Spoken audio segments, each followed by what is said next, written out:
Hello, Sue Rose Minahan, Talk Cosmos host. Today is NOWCHAT, and it's February 17, 2021. Rush Limbaugh, the notorious, you might say, radio broadcaster, had passed today. He was born January 12th, 1951, and he has been acclaimed to influence the talk business with his engaging persona, you could say.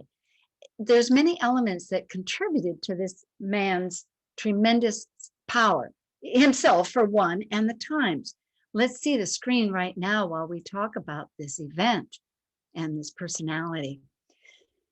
He was born in Missouri, and he had and I checked about his time. If he'd been born just about 6 minutes earlier, he would have had a Capricorn rising. But regardless, you could say that Saturn ruled his chart, along with possibly, if this time is accurate, because people round things off, nothing's exact in this world, Uranus would have been very evident. His personality was one that had structure and had tradition. He came from a family that was very involved with the Republican Party and of esteem. What's significant is many things. If you do look at Saturn here in Libra, his Venus is actually, where is his Venus? Right at the first of the house. It's very close to the ascendant. It's a major factor in his structure of values and determination and trying to elevate things, but actually quite the elitist, the shadow side, I might say, of Aquarius. And right after his birth, the day after, Saturn went retrograde. And so let's look at some other factors. This individual died today, and this is his chart right here in Palm Beach.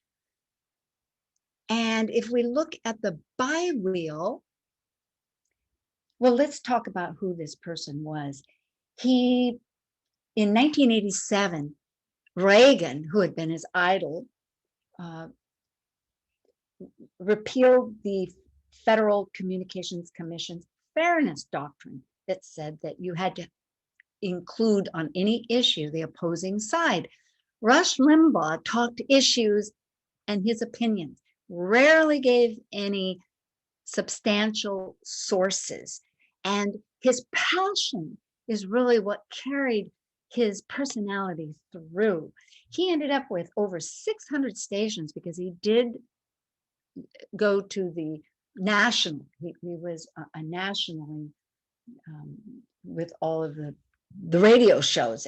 And he, as they said, was the voice, and he knew it. He had such confidence. Confidence is a huge item when it comes to appeal. And his style was very critical. You can look here and see that his chart, he has a South Node in Virgo. He definitely tore things down. He loved that quick, sharp, critical, and he was said to say the fewest words, more impact.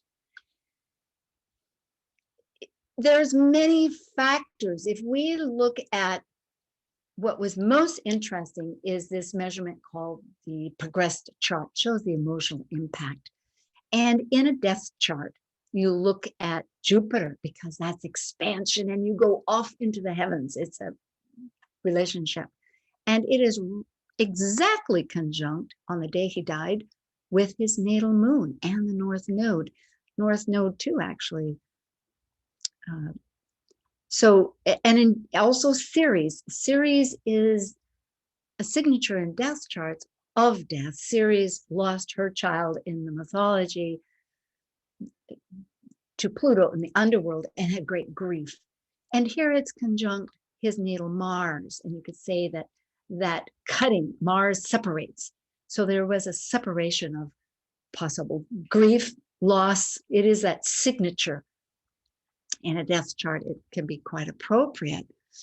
Also, you could say that Chiron, who in mythology could only rectify, well, he could only salvage his life through death. He was part immortal and had this great wound. And it is a wound where you yourself can't use it, but if you can transmute that wound to serve other people, it has validity in your life. And in a death chart, it's very significant because the only way Chiron, the centaur, half man, half horse, which is half humanity and half nature, that merge of both factors that who we are, we're one with the universe, and astrology shows all those relationships, but only through death. And here the Chiron, but I'll show the transits because this is a system of measurement, that it was in close orb to his Mercury. And Mercury is the voice. He was said to have a great voice, it was in Capricorn of being grounded with form. He understood how to use his voice. And he himself, with this natal 12th house energy, Maurice Fernandez, who wrote his book Neptune and teaches, says that the 12th house, interestingly, denotes that appeal that you have to the collective, because it is that energy that affects all of us. Essentially, it's the 12th house with the cosmos. And he had a huge emotional appeal of, you could say, of pathos, because people want to have the attraction, it is to be able to identify. And he formed opinions. He was a leading factor, throwing doubt also without substance, one might say, to bind people together towards again me, again them. And you can say here on the transits, look at that, you have Neptune, not Neptune, his natal Mars being joined by this energy of Venus and Jupiter, which, cutting away, going out. And he's also in orb of his natal Jupiter. Here it shows somewhat of a wide double signature. But what's really interesting, and I say Jupiter because that is that expansion that wants to get released. It's our natural way. We leave this earth to go beyond. But Neptune here, which also rules Jupiter, but it's in Pisces, is conjunct his North Node. And it is a natural ruler of the South Node right now. And it's also square the nodes happening that happen to be conjunct his natural nodes. So that, again, it's showing this no boundaries, which he often displayed in his verbal, adroit speaking. He was original, he was funny, he used satire, sound effects. He had 15.5 million listeners. So his death is going to be quite significant as an ending. One could say here with the 4th house in the sign of Taurus, the body, that it is separating right there exactly on the IC at the beginning of the ending. It's the ending of the matters. It was the ending of his life. So what other features can we show? He was very controversial. He racially, ethnic minorities, against feminism, sexually, in many ways you could say, if it is Saturn, particularly here, Saturn at the beginning of the chart for the transit chart, also as an indicative of his